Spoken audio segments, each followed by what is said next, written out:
Ang ganda ng eyeshadow na to. Ito, sobrang mura lang din tong eyeshadow na to. So, kompleto na to guys. So, kung gusto nyo ng multi-palettes na nandun na lahat, yung pwede sa eyes, pwede sa cheeks, pwede pang contour, nandito na yun guys. Meron pa tong powder guys, sinasabi ko sa inyo. Meron silang powder.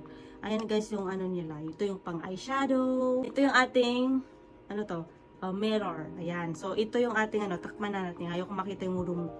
Ayan, ito yung ating blush. Ito yung highlighter. Huwag kayo, may powder din to. Ayan.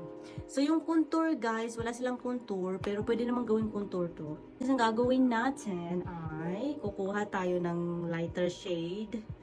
Tapos, i-blend lang natin siya. Kaya, mauuna muna yung lighter shade. Kumbaga, parang ito yung base mo.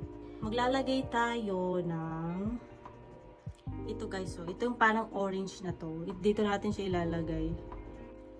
Medyo powder ito, kaya i-tap-tap nyo lang yung excess. Ayan. So dito natin siya ilalagay dito sa taas. Yung parang orange.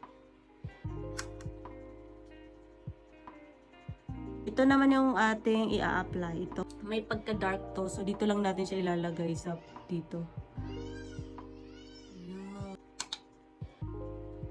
Gosh, na-miss ko talaga mag-makeup. Gagamitin natin ang dark eyeshadow. Dito natin ilalagay yung dark eyeshadow natin. Dark brown eyeshadow. Nakakaganda siya sa mata, guys. As in, alam mo yung ang lakas niya makaglam. Dito lang guys sa gilid Huwag niyo i-extend dyan. Basta sa gilid lang dito. Ang ginagawa ko, bine-blend ko yung dito sa dito sa gilid-gilid para mas magmukha siyang soft at hindi siya parang mukhang harsh. Ito na lang try natin.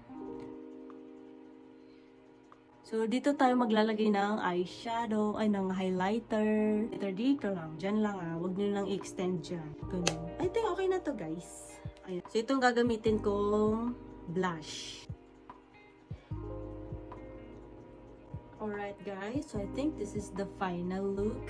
Diba? Ang ganda ng eyeshadow guys. Grabe. Hindi mo akalain na DW lang yan. Sobrang mura lang ng eyeshadow palettes na to. Tapos travel friendly pa. Nandito na lahat.